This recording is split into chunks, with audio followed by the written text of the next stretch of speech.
Good morning HDS, welcome to computer class. Today we will study assembly language and high level language. Yesterday we studied about machine language. Clear students? So let's start. What is assembly language? First of all we revise machine language. Computer understand only machine language. It is consist of zeros and one. Clear students? Machine language also called binary language and low level language. Clear? So now today we will study assembly language. Mnemonics, code and symbolic address are used in assembly language. So main role of mnemonics is here. Mnemonics का use होता है assembly language में।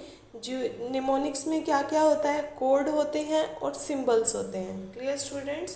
Code होते हैं और symbolic address होते हैं assembly language में यूज़, और इनको क्या कहा जाता है, निमोनिक्स कहा जाता है। तो जहाँ पर भी निमोनिक्स की बात आ जाए इट मीन्स हम असेंबली लैंग्वेज की बात कर रहे हैं। और if I ask what is the meaning of mnemonics, it is the collection of code and symbolic address. Clear my dear students? So assembly language use mnemonics for their language.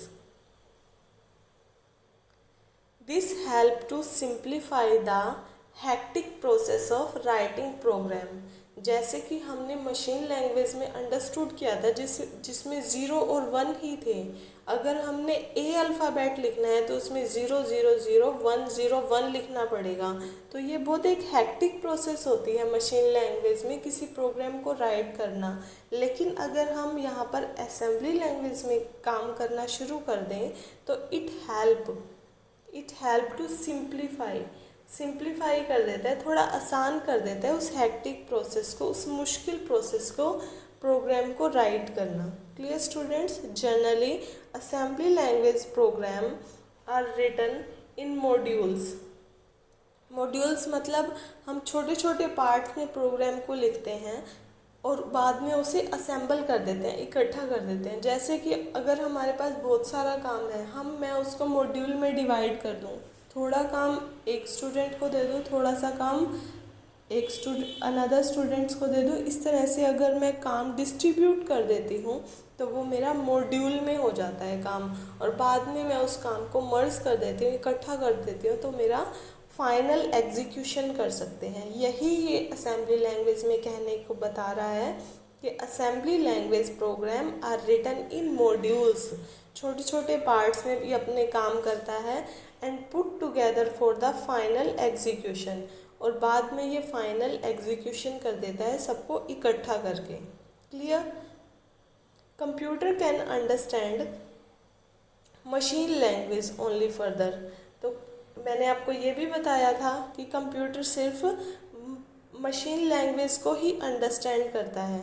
Assembly language has to be converted into machine language. तो computer का processor क्या करेगा, assembly language को machine language में convert करना पड़ेगा।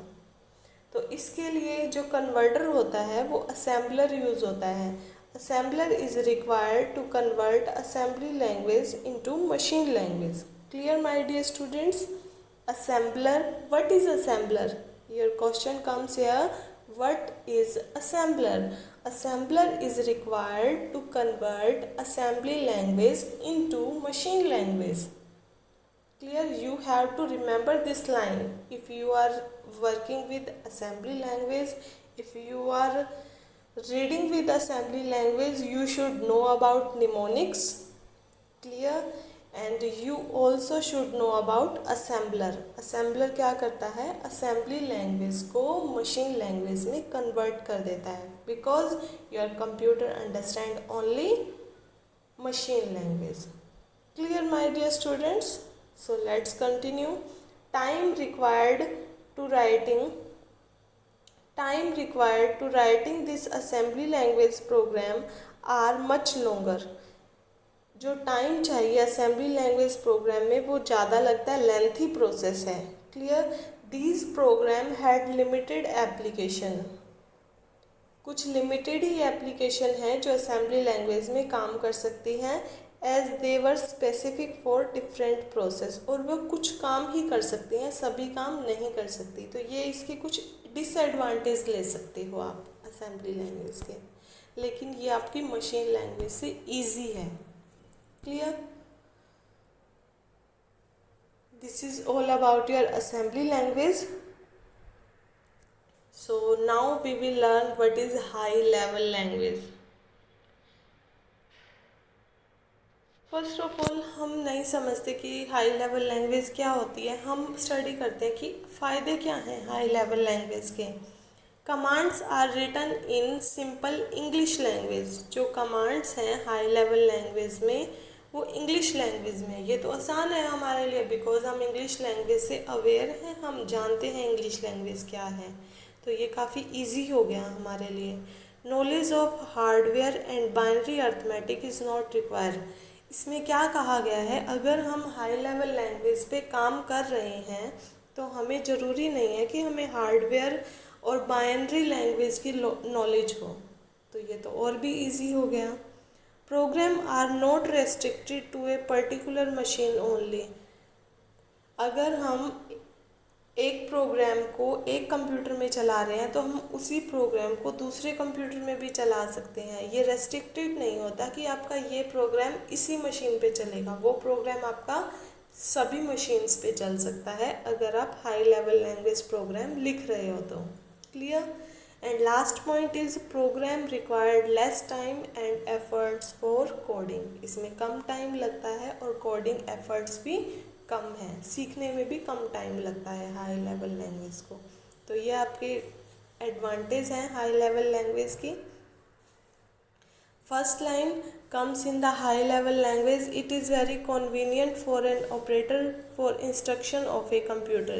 high level language first of all बहुत easy है, convenient mean easy है। जो high level language पे काम कर रहे हैं उनको कंप्यूटर को इंस्ट्रक्शन देने में हाई लेवल लैंग्वेज में काफ़ी इजी पड़ता है एंड इजी टू लर्न भी है, इजीली लर्न कर सकते हैं। इसीलिए that's why it is called as high level language, इसीलिए इसको हाई लेवल लैंग्वेज कहा जाता है। इसमें हम सिंपल इंग्लिश लैंग्वेज का यूज़ कर सकते हैं, वर्ड्स का यूज़ कर सकते हैं and converted into machine language with the help of compiler and interpreter. Notice it my dear students, high level language में कंपाइलर और इंटरप्रेटर का यूज़ होता है जो कि इसे मशीन लैंग्वेज में कन्वर्ट कर दें, because computer understand only machine language. Compiler and interpreter जो कन्वर्ट करेगा हाई लेवल लैंग्वेज को मशीन लैंग्वेज में, और असेंबली लैंग्वेज में असेंबलर यूज़ होगा असेंबली लैंग्वेज को मशीन लैंग्वेज में कन्वर्ट करने के लिए। क्लियर?